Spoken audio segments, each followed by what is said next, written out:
Okay, we're back today with another how-to video. This time it's for HS type carbs. That includes HS2s, HS4s and HS6s.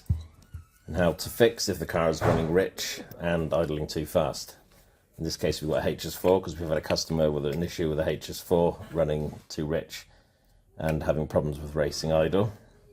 HS4s are used on MGBs primarily, and also Triumph Spitfires and also Minis, as well as other vehicles. So high idle and rich running are two separate problems that can be encountered on carbs.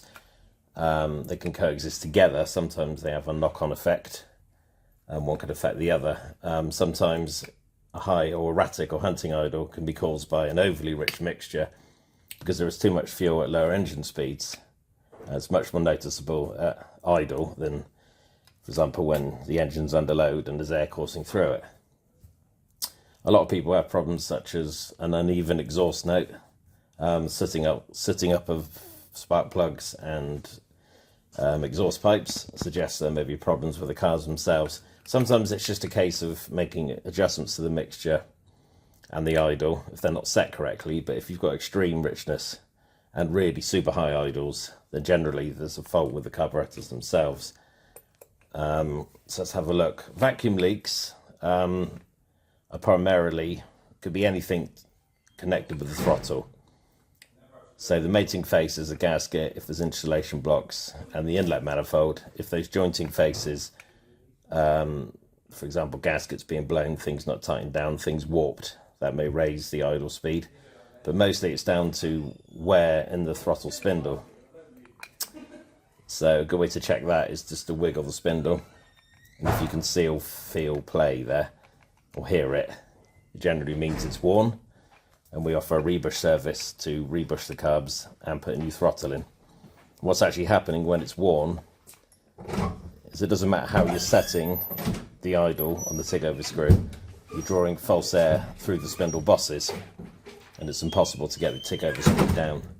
The customer at the moment is experiencing 14 or 1500 RPM, which is super fast. It shouldn't be that at all. Usually most carbs are sort of, can be 8 or 850. Some people would like it down to 500, but obviously you encourage it stalling then. Another thing to check, apart from the spindle play, is the disc itself. Now, obviously the disc is round, but we ask, is the disc sat squarely in the bore? And by that we mean, obviously you've got the chamfered edge. That needs to be snug down in the bore. You can hold it up to the light and look through the back. And if you can see light, you just need to rotate the disc and get it sat squarely as possible in there. Another thing that can happen sometimes is the fast idle screw here can be screwed too far out. So it's actually holding the throttle open against the fast idle cam. That's worth checking. Our customer was complaining that the idle was high, so it may be that the piston isn't coming down to the bridge because they've got a fixed needle and it's not being centered properly. So the piston's hovering above where it should be sat down at idle. He was also complaining of a dodgy jet link or a faulty choke. And what could happen there is this motion. So you've got your fast idle is your first portion, and then your enrichment, and everything should come back to rest with the jet in the normal running position.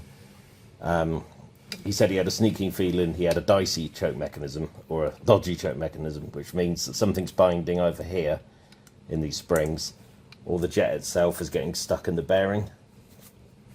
So it's holding the jet at a rich position, and obviously coincidentally that can also have raise the idle. Okay, main causes of richness, focusing on the carbs, I would say mainly things going on inside the bowl here or on the lid. Just take this off. Now it's also quite important to check your fuel tank and your fuel lines to make sure you're not sucking up any crud or dirt, because that gets into the lines and then into this valve. Every drop of fuel comes in through here, and what you don't want is this nice valve in here to be full of crud, bits and bobs, because it won't shut off. And then what's happening there is when it needs to shut off, it can't, because there's crud in there. And the fuel level comes up too high, and that can cause rich running.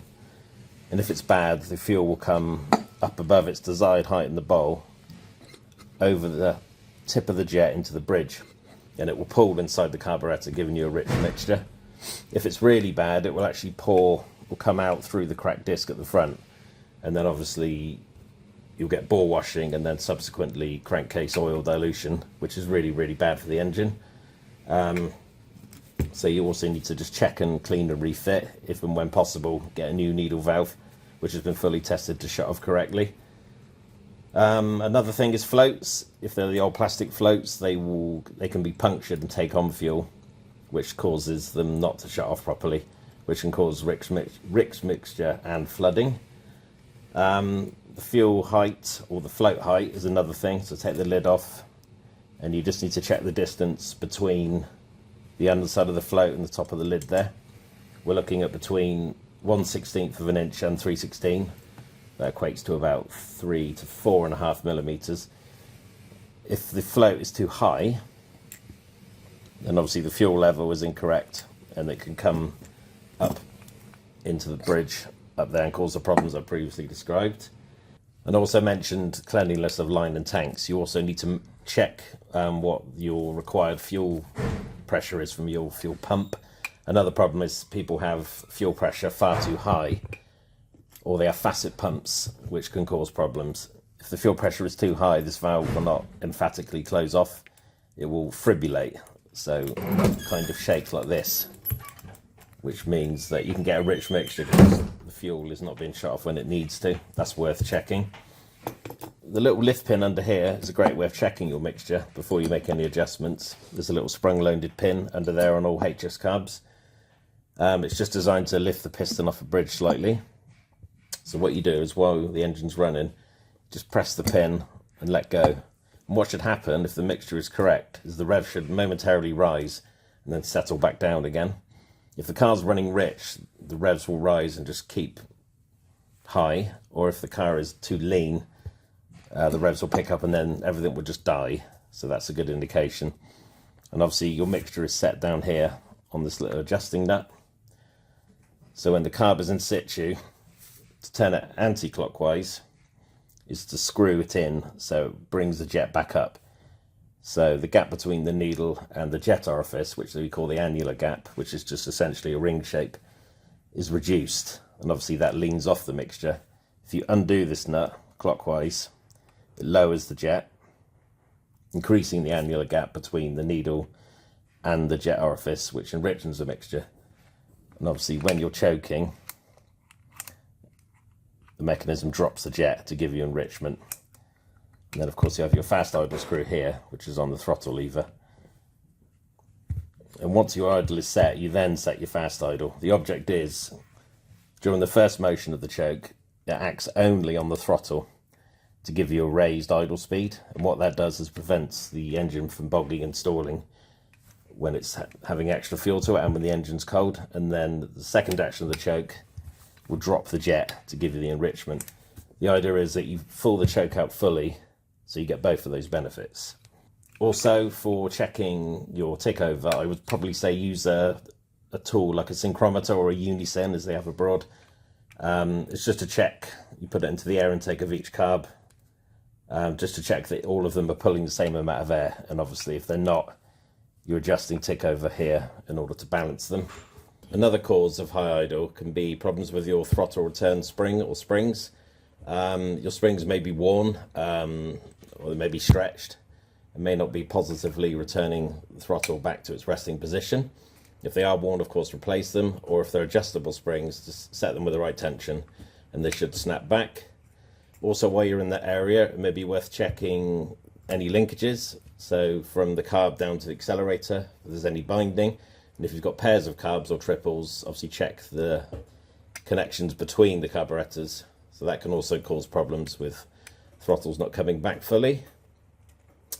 Another thing, if you've got poppet valves or overrun valves fitted on your discs, when these are old, the springs can actually wear and they can actually open at idle, which can cause the idle to be higher than it should be. In any case, you would just replace them with standard flat discs, which we can supply, or you can solder them shut. Something else for richness, it sounds silly, but make sure you've got the right size jet for the right needle. So in this case, you'd have a 90 thou jet and a 90 thou needle. it may be a case of you having a 100 jet fitted, so there's too much of an annular gap there. So always make sure you've got the corresponding jet with the corresponding needle.